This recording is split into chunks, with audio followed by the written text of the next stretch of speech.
So I'm Acacio Cruz. I'm Portuguese, which is relevant in a couple of slides. I actually work at Google in Zurich. I've been with the company 10 years. I started in 2007. And I actually started in SRE because Google does not have DevOps, does not have a NOC. So it was very interesting to follow the DevOps movement in the industry. And I was talking to Bern and Alex, very interesting presentation. But some of the problems that we have internally in Google are different. We take the whole systems management approach differently to operations, right? But we are definitely in some areas, we are definitely targeted on the no-ops concepts. And SRE is a little bit more engaged on the engineering, on the product engineering side of things. So we have a scale problem, right? So at Google, we are big, because you've probably heard of us. And so today I'm going to discuss a couple of things that may be not yet applicable to you, but will be coming if you are if your company, if your technology is going on a microservices approach. And some of them actually came to us, I wouldn't say not as a surprise, but as an outcome of our own growth, right? But first important things. It was very, very pleasurable, our win, and it's a nice song. Thanks for your votes, by the way. How do we get to the subject of the talk, right? So in the beginning, a lot of companies, they have one or many monoliths, and the monoliths are interesting because they sort of have, if it were done right, they sort of have services and service definitions, some model, but most of them aren't really that. There's overlapping of code, functionality, unless you have a development organization that is very, very structured, it soon becomes, a mess to manage, right? So this is not news. You guys know all about this. And then, Monolith actually has some advantages. For a while, it's actually easier to add new functionality. Everything is done. There's a release pipeline. There's a testing pipeline. You just incrementally add a little feature, this, there. There's no operational overhead. Somebody already taking care of existing binary service. Google, we call it a binary, that is running in production. But, unless, as I said, unless you actually have a very structured development organization, service modularity is really not enforceable, right? And even if you have a very, I would say, strict development environment, over time it kind of decays. Either just because the structure is adequate at a small scale and it doesn't scale up as the service grows, or discipline fails, or the original stewards move on to other things, they get promoted, they get busy, the new generation doesn't really understand it. It's an obstacle, so things get, decay over time, bit rot. So over time, it actually becomes more difficult to develop and test features, right? So the solution a lot of companies and a lot of people do is like, let's do microservices, all clean, all pretty, and it's an ideal world, right? Everything has to be separated, clearly understood, right? But the problem is the reality is much different. Right? This is a example that is actually playing around, and you guys look at this and it's just like what the hell is going on, right? But if anything, it's going to get worse because data mining is going to that's common. Everyone does more and more data mining. There are service loops, which are always very interesting. These actually are usually a problem if you have things that call things that they can call themselves, right? Especially if they are indirect service loops, which is the case there. Bern was talking about playbooks. Something happens when the ecosystem grows. Like, you're actually not sure what that service connects to, right? People believe it's there. Maybe somebody's going to look at the code. And then, there are some things that, they don't know what is it doing or what it connects to, right? But if anything, that's sort of a play diagram actually underselling a typical complexity. It really only has 19 microservices, only 5 of them connect to more than one backend, and there's only 3 data stores, right? How many of you have in your company systems that are bigger in number of components than that? Right? A third of the room, right? And as things grow, right? You know, right now in my world at Google, in what you call application infrastructure, we've enabled people to do microservices that are literally one line of code. Like there was a typical example that I once saw. It's actually a C++ example where somebody created a pub/sub client, applied a keyword filter, did a transform on the output of that, and then created a web server and injected that stream into it, and that is, you know, method chaining, so it was one line of code, right? And that's a full service, right? It does things. It was useful. It was part of the development pipeline. So the overhead of that service is actually on the build, test, release, you know, monitoring, all of that, right? And somebody can actually create now yet another service of one line, right? Of course, there's templates. There will be hundreds, thousands of these, right? So in an environment like that is how you test that distributed system, right? How do you monitor it? How do you do capacity planning? How do you do incident management? Because problems by definition are going to be multi-component, right? How do you define what is a meaningful SLO and SLA for a system like that, right? And how to troubleshoot that sort of tangle, right? Because if anything, a monolith had good answers for some of those, right? Everything is in one box. You measure in one place. If it breaks, you know the place, right? The logs come from one source. They are written to one source. You can, you know, inject. You know, so there are some advantages that the monolith has to a certain extent, right? So how do you go about, you know, fixing those? And also, you know, I just wanted to make sure that this actually relates to you a different scale. Like even a small company will have, you know, high tens of microservices as you go through this, especially if your company adopts a development framework that makes it very cheap and very easy to deploy new services, right? If you want isolation of code and functionality, you're going to get to a point where if you use, for instance, Netflix open software stack, that is very easy to build a new service, right? You want to have like a chingamajig that does a transformation of a little bit of data, and you can do that very easily. And then suddenly you have tens of it. If you're a middle company, you can have hundreds to thousands. In a large company, we can expect thousands. Google has tens of thousands, you know. I think some organizations have tens of thousands of services, right? And some of the monoliths that are being broken down in more hundreds of services each. So there is a problem with quantity, you know. It's said that quantity has a quality of its own, and you cannot manage, you know, thousands of in the same way that you manage tens of, or, you know, a few elements, right? So how do you begin to address the problem? So one of the things that my organization has actually been, because we in software infrastructure right now, what we're doing is actually a platform, production platform. One of the things that we found very interesting is if you develop a service taxonomy, right? So you begin by saying, you know, it's not just a service.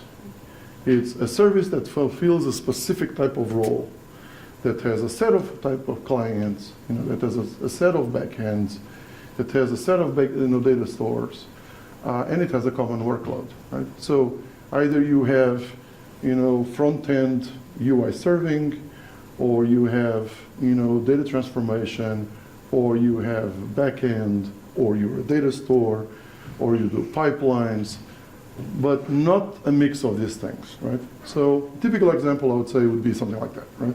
As an example. You say, for instance, you can have a data transformation, and it's called ETL, or you can have a front end, which by the way is different from an API front end. And you can have an application backend, or you can have infrastructure backends. So if you actually start classifying and defining these types, right, and try to bucket things, right? So let's try to figure out what goes into this, right? So each service has a role. You can then actually layer the service. You can do separation of concerns. But also it allows for an interesting thing as you in the DevOps community, also in also the architecture team, to actually start doing abstraction of parts of the system, actually define subsystems. Like our mind, there's a certain amount of limit of elements that we can deal with. So we need to deal with reality by abstracting things into a bigger bucket, right? So if we look, for instance, at my original system, there was, for instance, the data mining, which I already let the cat out of the bag. The data mining microservices. They were, they basically do the same thing. They read from data sources.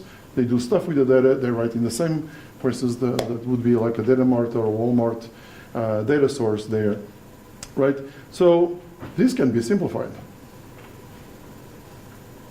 Right? Suddenly your graph has less things, right? It's doing the same, it's more the same components, but it can abstract away through subsystems, right?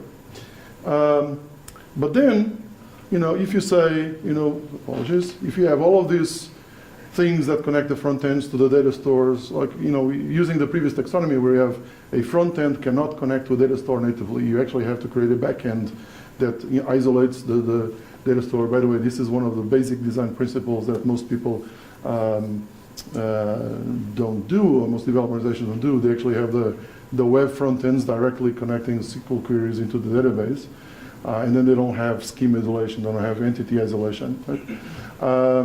Some of you are laughing there. There you go. So let's enforce that architecture, right? So now all the front ends have to go through new modules, new services, microservices that do provide that isolation, that provide that business logic between the data store and the front ends. Now we actually have two layers in the application. And then we apply the same approach that I did before for the data mining system. There's three backends there that actually, because of the nature, they all connect to the same data store. So they are grouped, right? So suddenly the thing becomes a little bit more manageable, right? And you can actually have that application logic, contained and owned by the same developer group. But there's still stuff that we don't know what it's doing, right? So let's try to clean up the front-end system, applying that. So let's really make sure that we understand all the front ends, what they're doing. And some of them are APIs, some of them are UI front ends, right?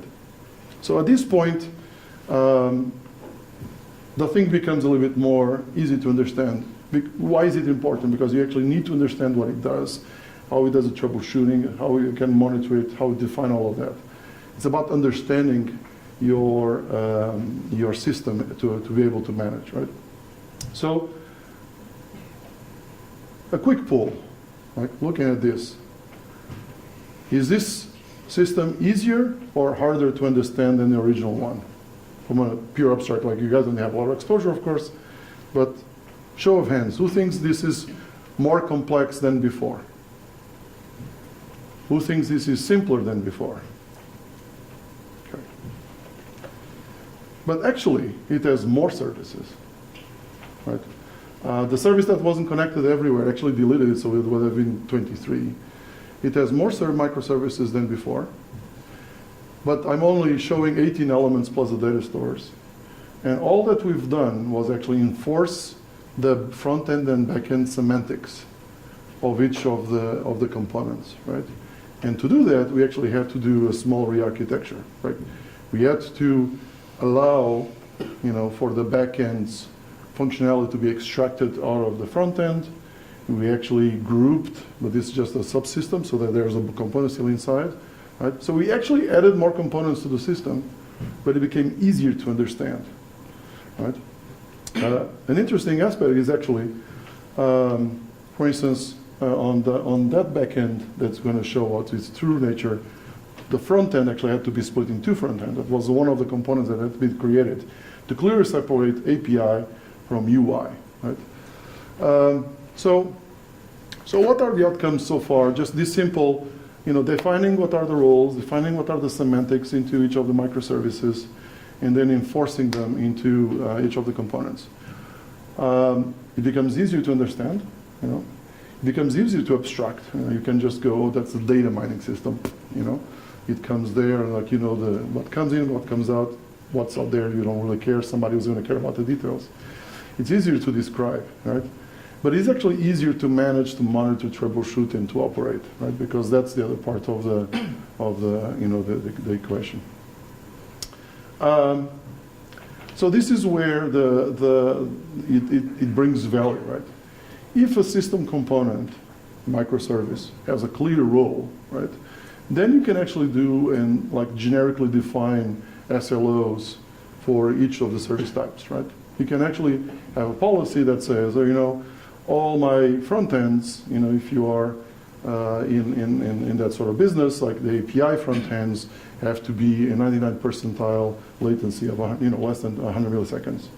I'm sure you guys are familiar with the percentiles and SLOs. Mm-hmm. Yes. So you can actually say, have things like that, right? And this is actually ties in what Vern said in his presentation, right? You can actually say to the developer team, if you're building an API front end, right, you're responsible for the outcome. It needs to meet this SLO or whatever SLO, right? So they own the production performance and the production behavior of that component, right? Because of the way that the web is, if they are building a UI front end, they need to, they need to meet an SLO, for instance, that 99 percentile. By the way, never work with averages. Averages, by definition, means that half of your traffic is out of SLA. Anyway, so UI front ends typically you can say percentile, latency 25 milliseconds. For data mining, it's a different thing. You don't actually care about how fast it is returning, but you need to make sure that it does a data refresh, under 1 hour. ETL the same thing, and data backend typically we want them to have like way faster than the front ends, that sort of thing, and then availability, right?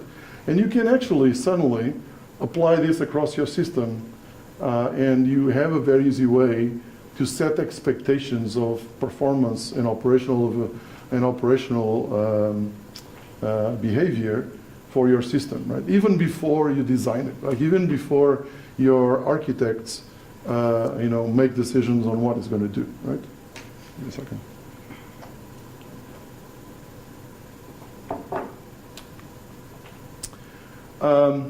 Another dimension that is also very important to actually understand the system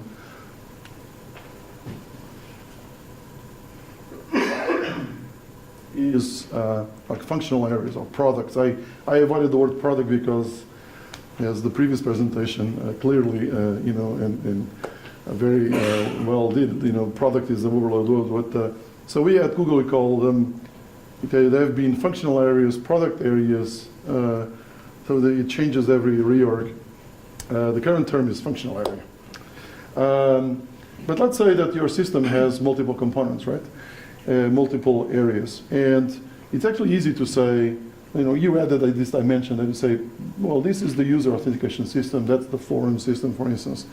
There is actually a backend service which has a dataless, is something that does, for instance, location extractor based on like addresses, or based on text, it returns the exact GPS location, something like that. That's a service that we actually have inside. So suddenly, with this added dimension, you can actually have modifiers to the previous generic SLOs and stuff like that, right? Because one of the things you can do is you can actually, you add constraints. You say, the user auth system can really only access a set of data stores and a set of backends. You start putting partitioning into the system and some fencing around components and subsystems, so that you can then take them away conceptually and architecturally. So when you're doing troubleshooting and all the operation, it all improves, because by putting these boundaries around systems, you actually reduce the set of things that you need to worry about while you're doing operations. But also, suddenly you have a grid system to name and address every microservice. You say product, front end, auth front end, auth back end, auth store, form back end, and without any explanation, everyone in the conversation knows what, or should know what it does, right? And then if someone says, and then my front end accesses the database, and you kind of go, right? Because that violates the semantics and the behavior that you expect that front end to do, right? So another way that, that you can do, and this is actually something that we found very, very powerful, is to actually have a microservice metadata registry, right?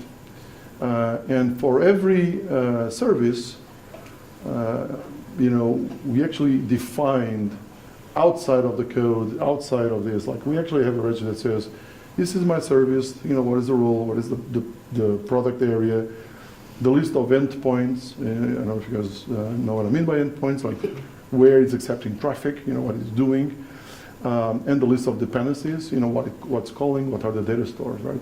You build this registry, it has to be, in my experience, machine readable and editable, right? This needs to be something that is parsable, consumable by your infrastructure, by your automation infrastructure. And you can generate systems integration for your registry, right? You can actually get to a point, this is where, for instance, my organization is all working, where you, drop a little bit of code, and you drop this, what we call a manifest, a service manifest, and then it builds the system, right? You don't actually have to build your build files, because everything is automated. You don't have to build your monitoring. You don't have to build your release pipeline, because it is actually defined, something that this is not how it looks like, but it's that sort of structure, right? So something like this is interesting because you can then use this information to generate your system integration, to generate your monitoring, but also to enforce validations as well, right? If somebody adds a new endpoint or a new dependency that you're not aware about, or shouldn't be there, like you can test for it because your machine has a service description, right? This is the important part, right? And for troubleshooting debugging, sorry, apologies if I'm going too fast. How am I on time? So for troubleshooting and debugging, right, one of the things that has to be built is Crosstag Diagnostics, what we term Crosstag Diagnostics. Right? And this cannot just be logs. I mean, the actual mechanism are logs, but are the industry still doing text logs?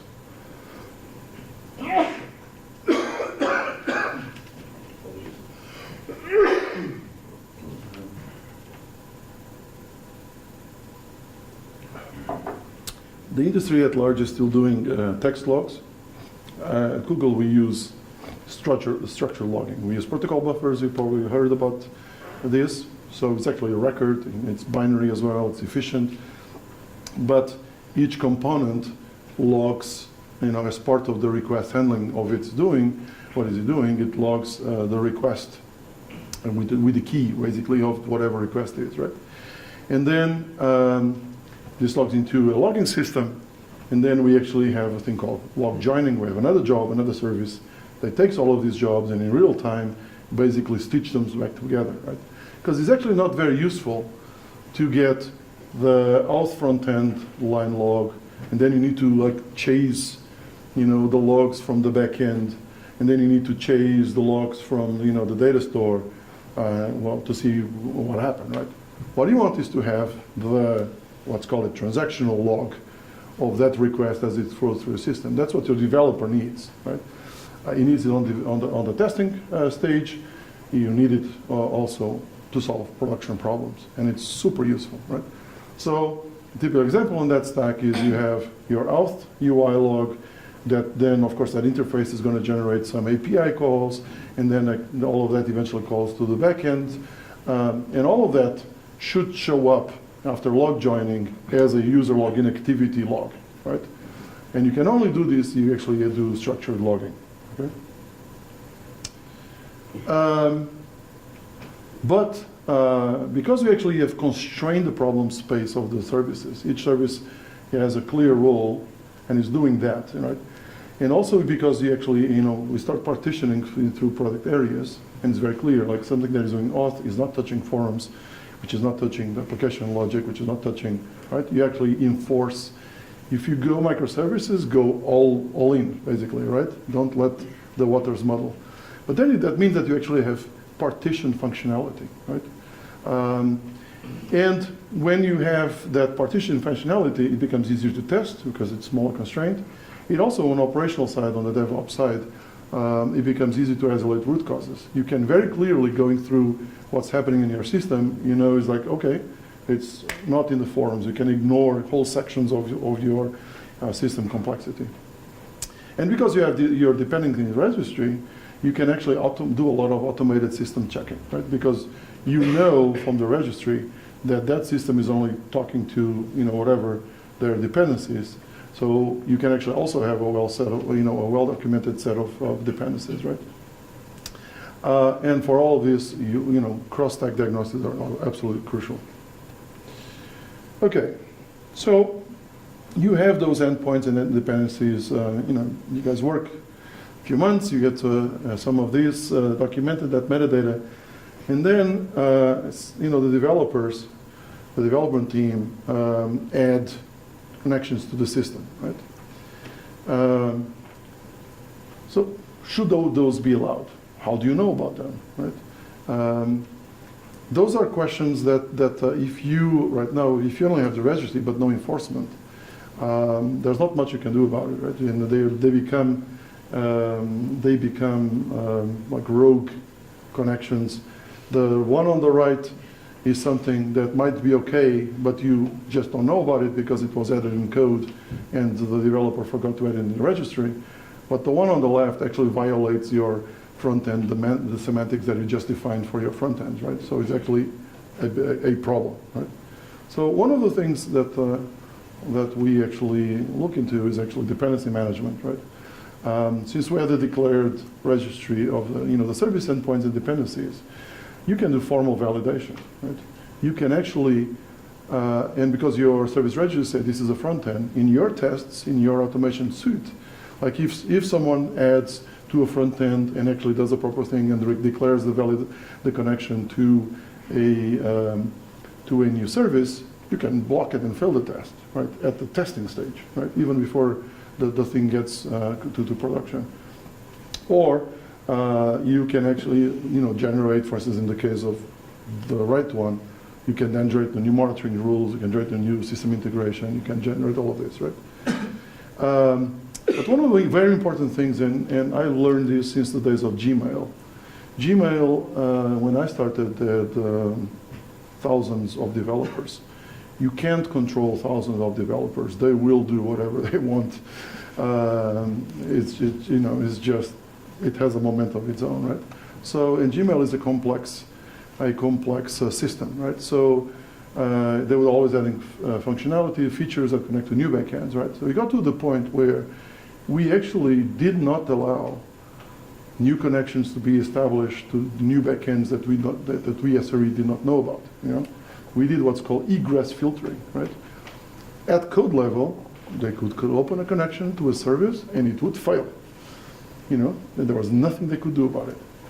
We enforced in the binary. So we had a specific whitelist, and that was very primitive at the time. Now we actually have a whitelist of connections per module type, right? So if you say, I'm building forums, you have a whitelist to the forum data source and the forum backends, or the authentication, right? But you cannot connect to circles, right? Something like that, right? We actually have, and this has lots of advantage, right? Because first of all, it actually breaks in test, because this is all enforced in test as well, right? As soon as they're first build, they're like, oh, why is my code, failing? Oh, the RPC is, by the way, at Google we use exclusively RPC internally. So the RPC fails, they're like, why is it failing? Then interesting conversations ensue, right? because it's like, okay, why do you need that access backend? Maybe that feature should be in another backend that already has that connectivity, right? You can enforce the right level of semantics into your stack, right? You can actually force those design reviews that a lot of you would love to have and are not happening, right? And I don't know if it's a problem for you. Do you guys have this problem, like the developer organization does whatever on the system and doesn't do design reviews with you? Yes, no? Do you have the problem? You don't care? You have a problem with one. Thank you. We care because in SRE we are actually very high level on the system management, right? It's not as much on the pure DevOps, right? But another thing is like, okay, if everything is kosher, right? Everything is okay. Then actually it's good because all the monitoring rules can get automatically generated. You can say this system actually has this new dependency, generates the monitoring rule for that dependency.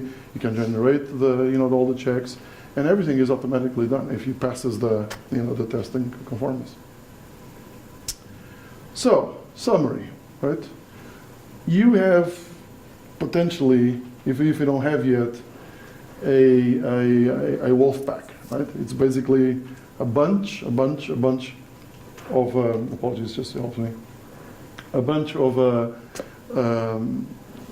microservices, uncontrolled, the developer organization is building them, right? And if you don't enforce some semantics, it becomes an issue. So you need to actually introduce order, structure, and controls. There's actually no point actually introducing order and structure if you can't enforce them through controls, through machine-based automated controls, right? So we found, and my organization has found, that having a sort of taxonomy for services is important. Layering the services is important, right? That if you have clear roles and semantics for each service type is actually very useful. If you then add, this, in our case, happens automatically, but if you actually functional, product areas associated to each service, then you can actually start partitioning.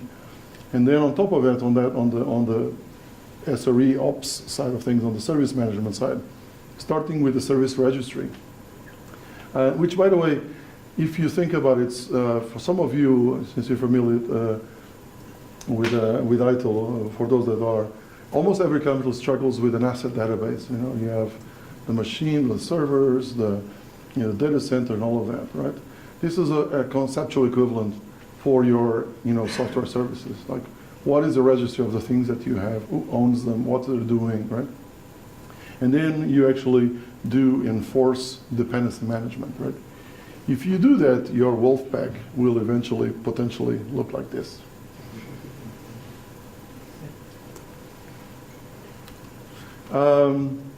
You guys are probably familiar with the site reliability engineering book that O'Reilly wrote, published last year.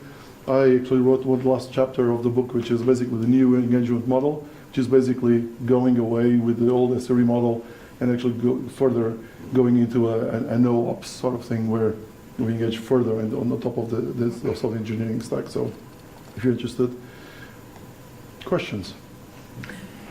No questions. Okay, one. We have 5 minutes. I hope it was useful. Yeah. I forgot the mic. Because you're recording, so it has to be. Is it over? Thank you. Yeah, it looks all very nice and beautiful, but what about situations where a team wants to just iterate on a new idea, which maybe doesn't comply to all these requirements, and they need to get it out very fast? Does it also happen in your organization that team will maybe build something on Amazon instead, just to get it working? So they won't build it in Amazon, but they won't build it because Google infrastructure is open access, right? This does not, it is not the antagonist of speed. It's not. Testing? Yes. So what I describe is actually not the antagonist of speed, right? But the key is actually you need to make this seamless, right? As part of the code tests, it tests all of this, code submission, all of that. So there is the perception that every time you introduce structure and order and controls, you're slowing down, right? It's actually the opposite. Because one of the things that we've been able to do is without going too much into the details of the technology, but for instance, one of the things we found out, it was actually on the front ends, my team actually developed, as I mentioned, this production platform. Actually, we have these nodes, node types, and service types. And then it was the developers themselves, our organization, that on top of our constraints, they actually developed a specialization. So they actually developed a JavaScript static file front-end service. But they built some classes on top of it. They built for the constraints, and now it's super easy for them to actually build a UI front-ending service where they drop very few lines of, in our case, Java code. They drop their assets, and it's going for the races, right? And all they need to do is connect to the backend that actually has a business logic, and that does nothing else. So it's actually very easy to say they get an RPC request, and people can get this up and running in production with SRE level of production support that can support hundreds of million users in one day. Right? From idea to 100 million users one day, right? So it's not there's no speed impact there, right?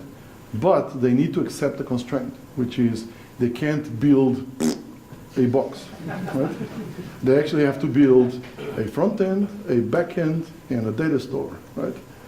And they can still do all those three in one day because we're reducing the overhead of the deployment really to zero for them, right? There's still machines that go through all of this, but the human overhead is zero. What they need to do is for each of those little nodes, they have to define exactly what it does, what it connects to, and you actually have a system description. And the interesting thing is, even if the service stack does nothing, right? All it does is hello world, right? It has the structure of what it's going to look later on. It's already production ready quality, and it's already documented because you have the service dependency. Our monitoring, it's actually, you can show the stack, you can test it, you can, right? Even though if you have zero functionality. So it's not an exclusive, right? But we still have people that avoid it because religious, opinions. Any other questions?